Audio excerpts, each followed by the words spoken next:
My name is Vincent Wilson. I'm partner of Holborn Assets Saudi Arabia, coming to you from Saudi Arabia tonight. And this is the agenda for the webinar. And so we're going to be, as I say, mainly focusing on the recent comments by President Trump in relation to his gold card proposal and the implications for EB-5. But we will touch on a few other bits here just to make sure we are covering all the bases.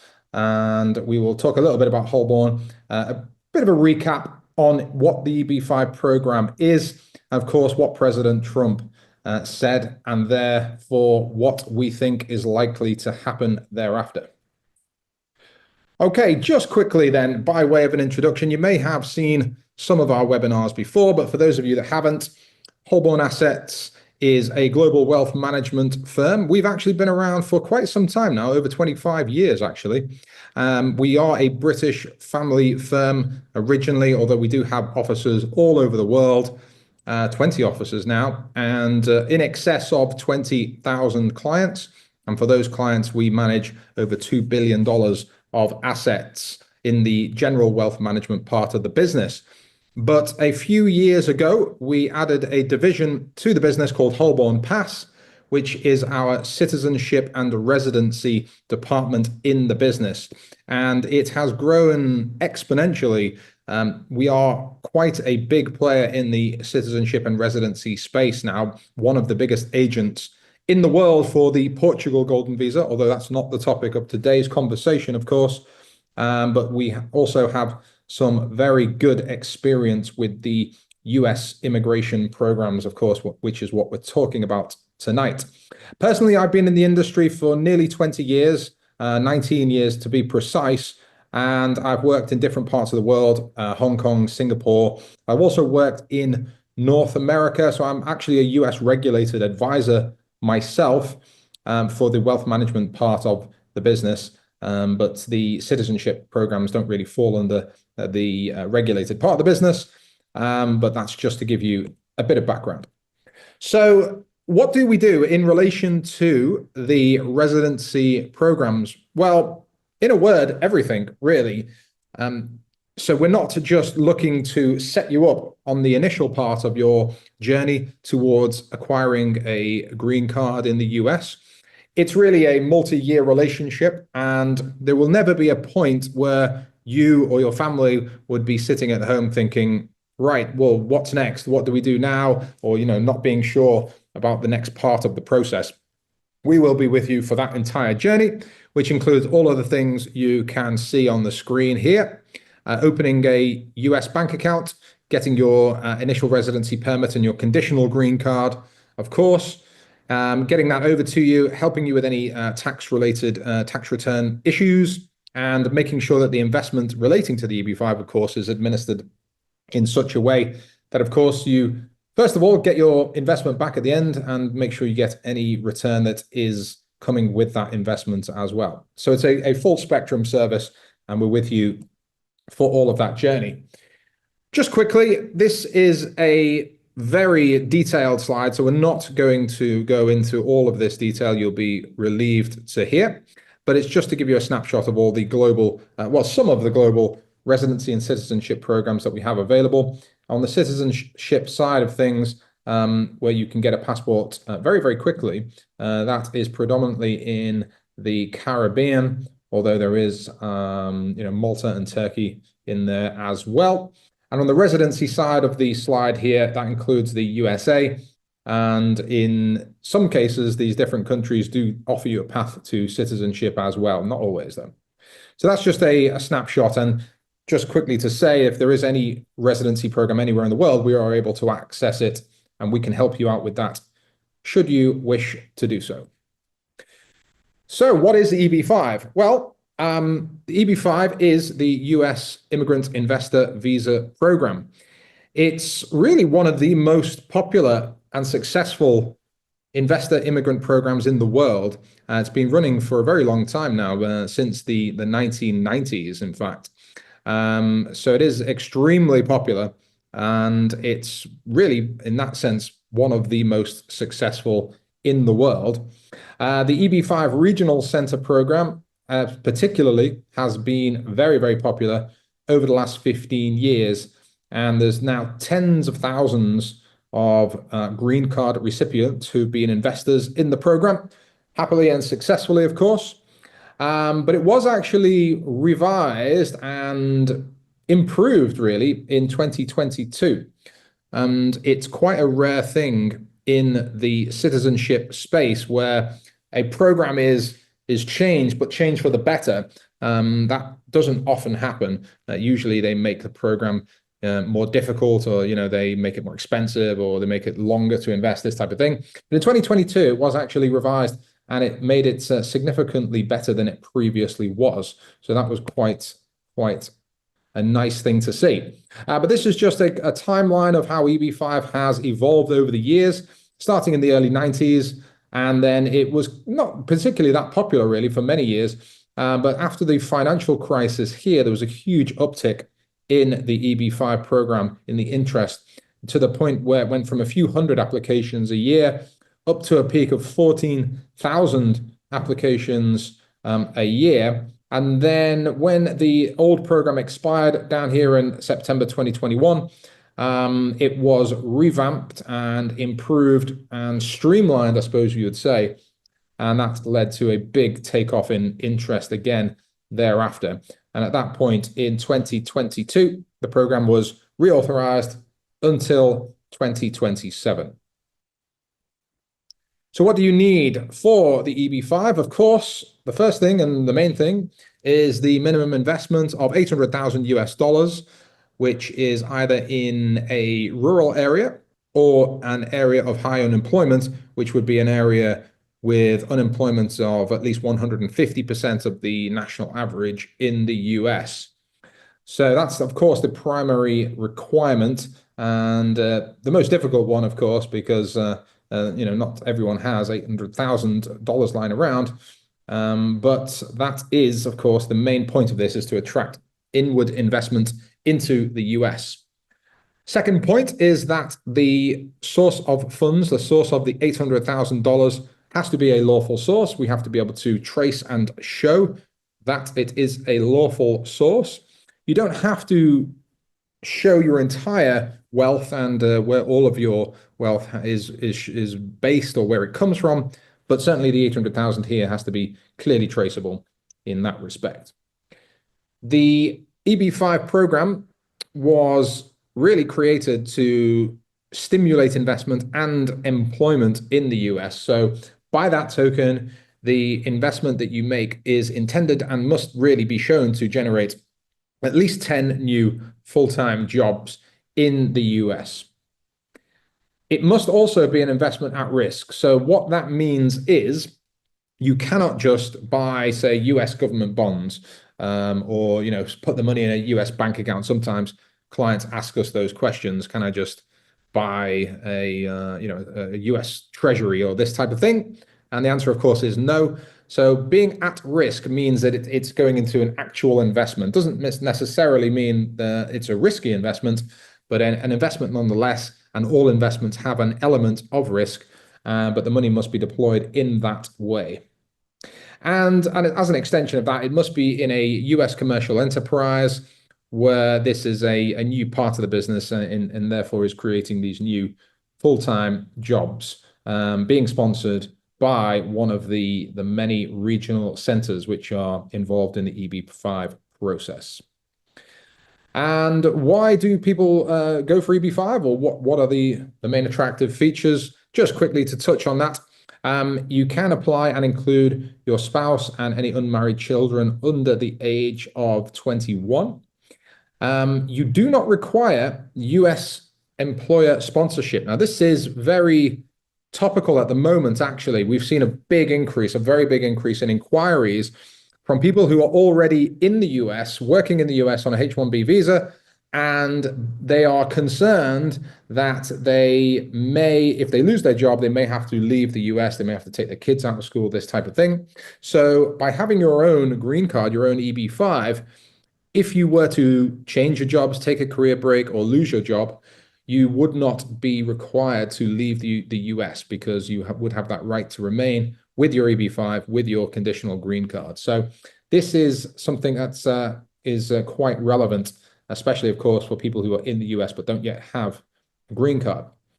Essentially, anyone can apply, and this is worth mentioning because most residency programs around the world do exclude certain nationalities, but the US doesn't really. They will, anyone can come in despite the political sanctions that are going around at the moment, and we all know what those are. But the US, perhaps ironically, will allow anyone in, even if you are Russian, and that's quite nice in this respect. Now, at the moment, there are no waiting lists for new investors, but that may change very soon as there's been a big uptick with inquiries and people rushing to get the EB-5 before the potential change based on the Trump gold card news that came out 2 weeks ago. So we'll touch on that, of course, in a sec.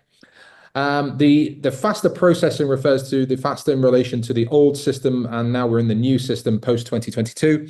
So around 12 months. It can be less than that, though. We have had people actually get their conditional green card in as little as 3 months. We had an investor last year get their conditional green card within 3 months, and that's super fast and certainly not something we would expect. But with the rural projects, it can be significantly quicker than 12 months.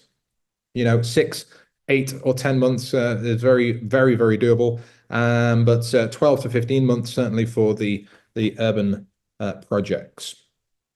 Now, if you're already in the US, you can do what's called concurrent filing. So you can simultaneously file your EB-5 petition, and with the I-485 adjustment of status, you are in the US on your working visa whilst applying for your EB-5 at the same time. So, that's perfectly fine to do that. And in the new system, you get significantly more supervision from the regional centers by the USCIS. So that provides for better vetting of the investments through the regional centers and generally just more investor protection. Okay. So again, just to reiterate, the EB-5 allows you and your immediate family to live and work in the US, which is, of course, the largest economy in the world still. China's chasing and catching up, but the US is still the largest economy in the world. And certainly the dollar is the global reserve currency. And, the US also is still considered to have really the best education system in the world. This is really a very, very popular option for a lot of international people who want to send their children to university. It's very often the US, maybe the UK as a close second. But the Ivy League universities in the US do have a reputation for being amongst the best in the world, if not the best in the world. And of course, a very developed modern healthcare system as well. Once you are US resident through EB-5, you can, or your child can, actually attend Ivy League universities and pay the domestic rates that would be available in your state of residence, as opposed to paying the fees and rates of an international student. So the child would be classed as a domestic student. And that can be a very big saving, actually. It can be as much as $100,000 per year per child. So, if you have a large family, that can quickly add up and essentially cover a lot of the cost in relation to the fees. New immigrants, of course, gain access to US business opportunities being based in the US, and you're not subject to any employer visa, as we mentioned before. There is no language requirement, which is interesting because for most other residency programs, there is a requirement to learn the local language to a particular degree. And there generally is more certainty in the legislation for EB-5, although I put in brackets here before Trump. Obviously, Trump likes to throw some chaos into the mix. Let's put it that way. But certainly for the moment, the current law is valid until 2027, and I'll expand on that very shortly.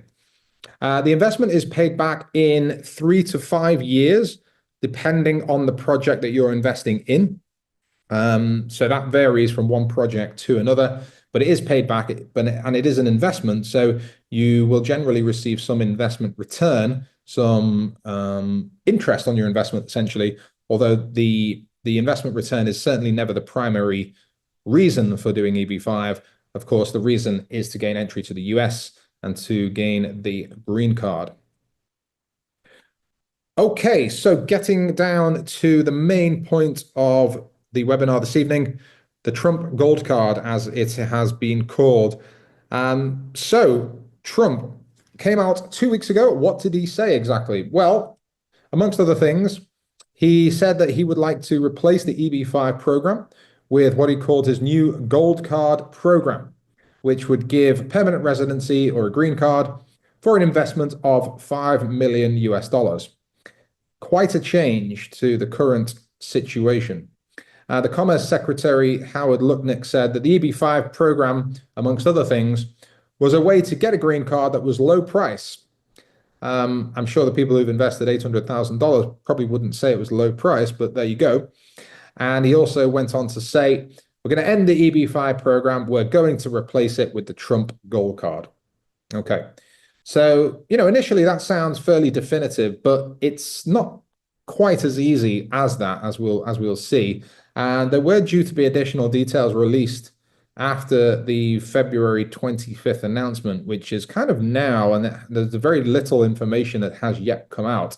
So we wait with bated breath for that information.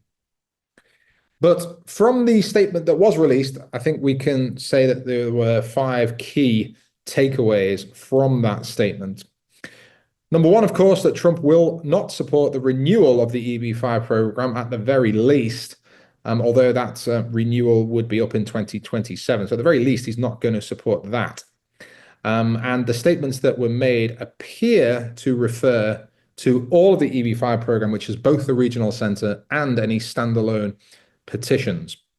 By the way, I should mention that this information here moving forward has been made in conjunction with our EB-5 lawyers, who were kind enough to give us a briefing on their interpretation of the Trump Gold Card statement and the political and legal implications of that. So everything we see in the next few slides is my summarization of the information that came back from our very competent EB-5 lawyers. Second takeaway from Trump's statement was that the regional center EB-5 program, well, it's due to expire, as we know, in 2027, end of September. But the standalone EB-5 program doesn't actually have a termination date. So it was unclear from the statements how that exactly would work. But the vast majority, I think, of EB-5 applications tend to go through the regional center program. Now, the Reform and Integrity Act includes a provision that the I-526E visa petitions filed before the end of September of next year, September 2026, would be grandfathered and processed to completion, even if that program was not renewed. So the existing legislation there, the Reform and Integrity Act, says that as long as you get your EB-5 in before September of next year, you're okay. You will be allowed to see that through to completion. And of course, $5 million for the new Gold Card program is significantly more. It's more than 6 times as expensive as the EB-5, which of course only requires an investment of $800,000. Now, as with many things, I think Trump often says a lot without necessarily thinking this all through, because he did say, off the cuff, that he wanted to sell 1 million of these gold cards. Now, as we saw in the previous slide, the most successful year for the EB-5 program was 14,000 cards in 1 year at a rate of $800,000 each. So quite where Mr. Trump thinks he's going to find 1 million people willing to give him $5 million for a gold card is yet to be seen. But, just to bear that in mind. And the gold card will still involve the vetting of investors and source of funds. That's probably worth mentioning here. And will apparently also include some form of job creation although, as we say, the details of that were pretty scarce in the initial announcement.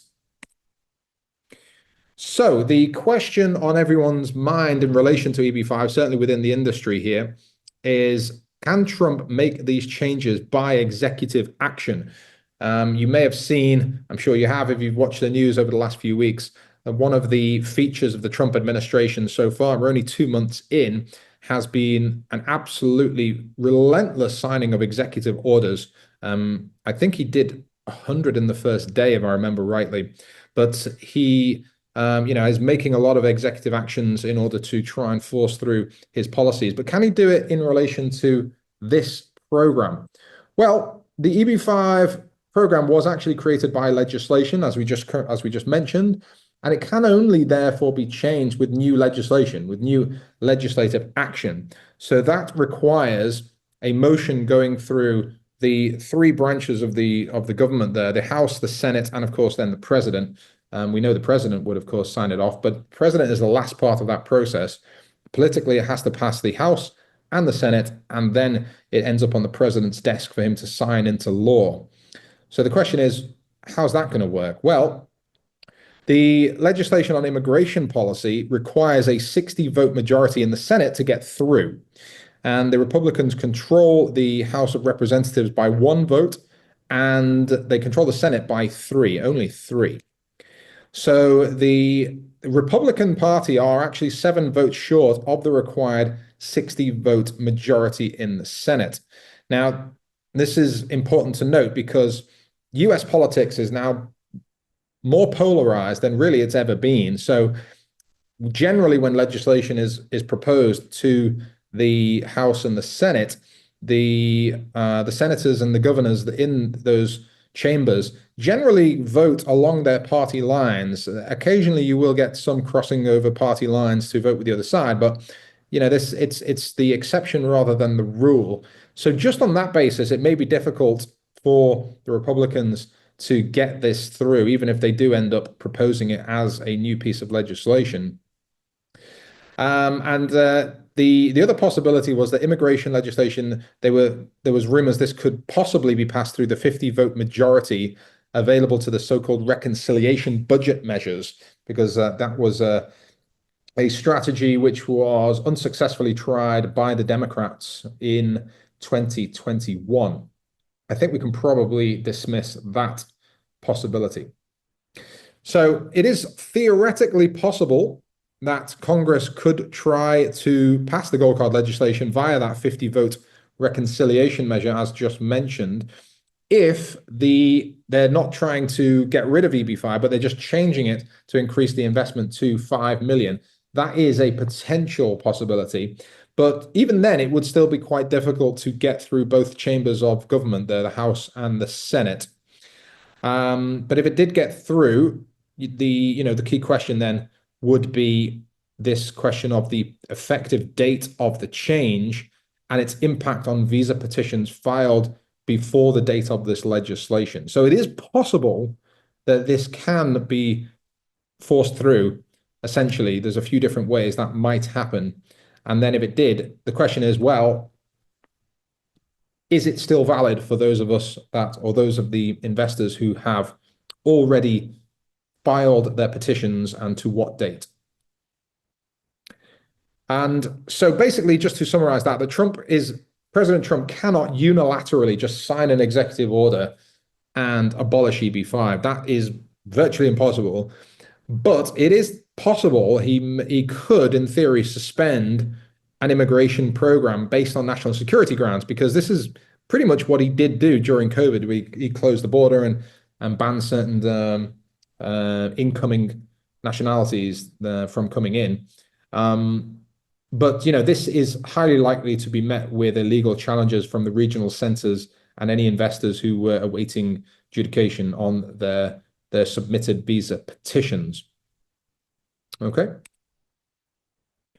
So yes, just to summarize that, the Trump cannot create an entirely new gold card via just executive action.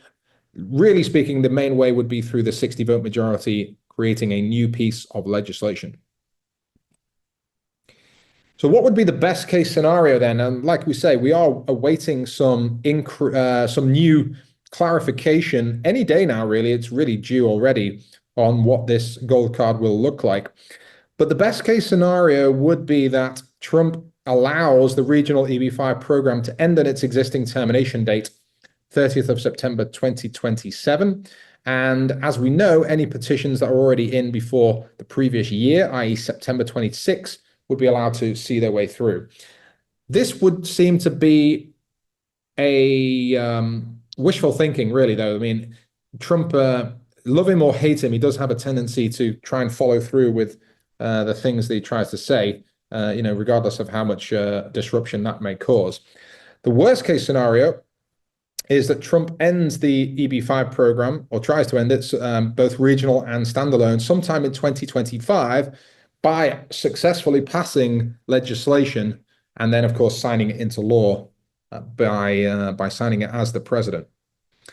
So in either case, that we would say that investors who are looking to access the current program would really have to do that fairly soon to try and front run a potential legislative change, regardless of whether we think that would get through or not. It's certainly a possibility for sure. And the only way then to acquire the EB-5 or the conditional green card via the $800,000 investment would be, of course, to take action on that as soon as possible. Okay, so this is a screenshot from a website called Polymarket, which became very famous during the last election between Trump and Kamala Harris. It's what's called a prediction market, or essentially a betting market, where people can place bets on the outcome of a variety of different things. You can see up here, politics, sport, Trump, crypto, global elections, etc. But a lot of the betting actually goes on political markets. Now, it became particularly famous in the election because whilst the polls in the US were predicting a 50-50 likelihood of either candidate winning, the Polymarket prediction had Trump at about 65% likely to win the election. So a big skew, a huge skew towards Trump. And of course, Trump did end up winning the election. So now the financial press regularly quote the Polymarket odds of a certain event happening because it's gained a lot of credibility after successfully predicting Trump. So you'll see this maybe in Wall Street Journal and quoted in Bloomberg, on Reuters and different news outlets. And so it's by no means a certainty, of course, but it just does give us an indication of where the general market is looking. And they recently had a market on will Trump create a gold card citizenship before April.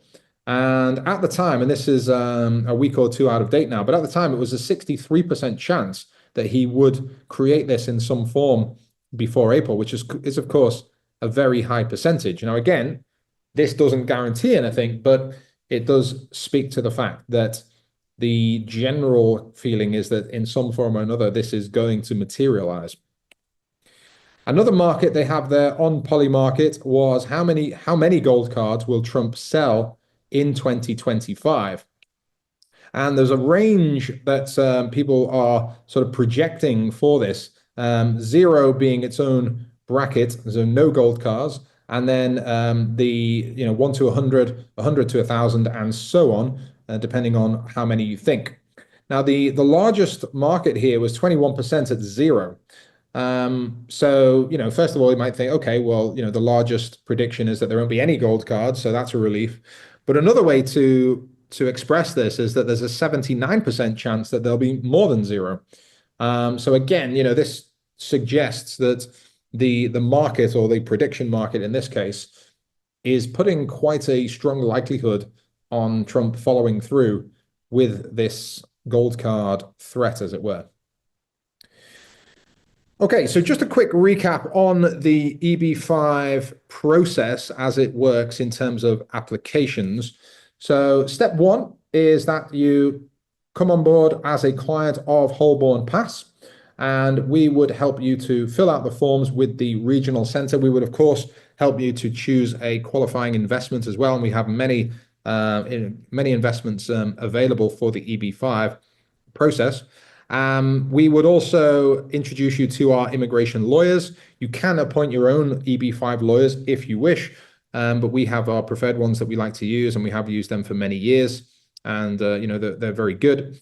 But essentially, we would help you through that entire process, filling in the forms with the regional center and the lawyers and so on, helping you to prepare your source of funds, documentation, and your background checks, that type of thing. So that part typically takes a few months, and then the immigration lawyer would then file your I-526E with the immigration services. If you're already living in the US, then it's a adjustment of status. So that's the I-485. But either way, the petition goes in here a few months after, because it takes a good few months to get all of those forms ready. And within 6 months to a year, you get the USCIS approval, although this may be slightly later now because there has been a big rush of people looking to secure the EB-5 because of the threat of the gold card, of course. So these dates, these timelines may extend a little bit as there is a big rush at the moment.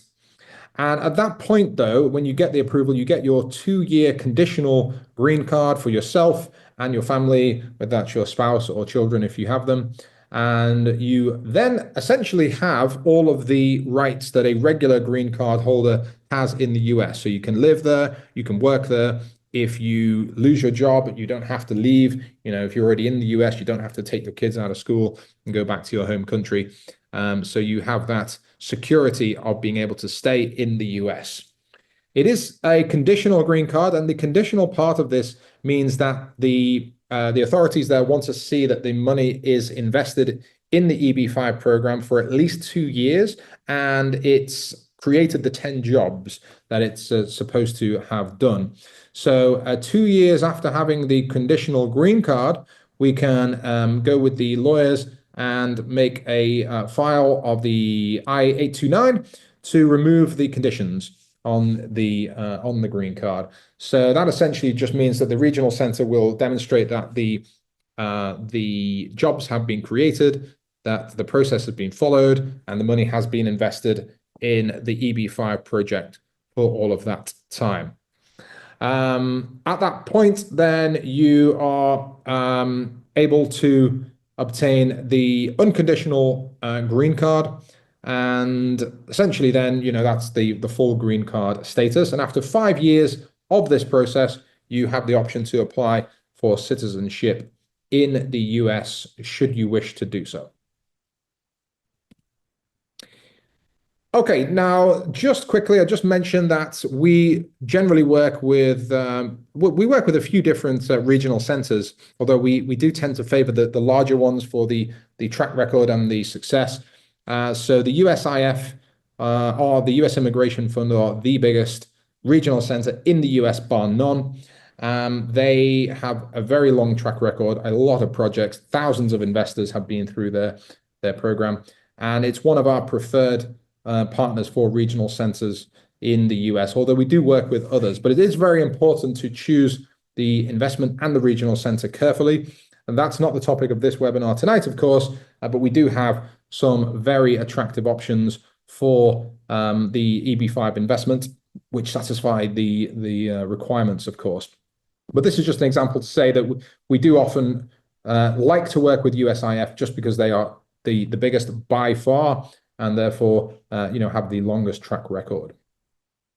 This is just a quick snapshot of some of their projects in the past, which have been very prominent, very large, and extremely successful. We can go into a bit more detail on that either privately or in another webinar. As I mentioned here, USIF, very experienced team. They've been going for decades, and they have some of the best projects that are out there for EB-5 purposes, and like I say, the longest track record. And just quickly, we recently had EB-5 investor financing where we could get or help investors to get financing for $300,000 of the $800,000 investment. So that would mean the upfront commitment from the investor would fall down to $500. The financing is for $300, making the total of $800, and that was at 7% interest. Now, we've actually been able to upgrade this offering now. We can actually get financing for an EB-5 project for $400,000. So the total client commitment at the beginning would fall to 400. You lend the other 400, and the interest actually has come down to 4.95% on that. Now that is for a specific EB-5 project, which I'm happy to expand on either privately or in another webinar. But it's very interesting just to note that the upfront commitment can be brought down by virtue of this financing. So if that is of interest, please feel free to reach out. Okay, so that's going to draw a line under the webinar this evening. Like I say, mainly just to give the feedback from our lawyers about the present situation with the so-called Trump gold card. The conclusion here is that, can it happen? Well, yes, of course it can. It certainly can't happen with the stroke of a pen. So the executive order option is pretty much off the table. So don't worry about that. But as we know, President Trump tends to follow through with his claims and with his ideas, regardless of how big and bold and chaotic they may be. So I think we can safely assume that in some format, he will try to push this through. The most conventional method, as we said, would be through legislation via the Senate and through the House of Representatives. And will he get that through? Maybe not, in which case the EB-5 program has nothing to worry about. But it's certainly possible that he does get it through. It's not out of the question. Whenever a piece of legislation gets put before the chambers of government, there will be the behind the scenes negotiations between the different politicians trying to win votes from the other side. Sometimes they can, sometimes they can't. But it's certainly not within the realms of possibility that could get changed. Our viewpoint is, though, that anyone who is in the EB-5 program, even if there is a law change, it's extremely likely, based on the track record of the previous legislation, that they will be allowed to grandfather that through. So it's almost a given. We believe it's highly, highly likely that if you have started your EB-5 journey, you will be allowed to continue it, even if the law changes. Okay, so you can see my QR code down here. If anyone would like to book a meeting, please feel free to scan the QR code, or you could take my email address here, vincent.wilson@holbornassets.com, and I'd be very happy to book a meeting where we can have a chat on this, expand on it a bit further. Perhaps we could talk about the financing, the projects which that applies to, or if there's any individual questions or considerations, we'll chat about that as well. But for the moment, we'll leave it there for now. Thank you all for attending, and we will do another update within the next few weeks as soon as we get a clear bit of information from the Trump administration on how this is likely to go next. We can do another quick update, so please look out for that one. But for now, thank you very much for attending.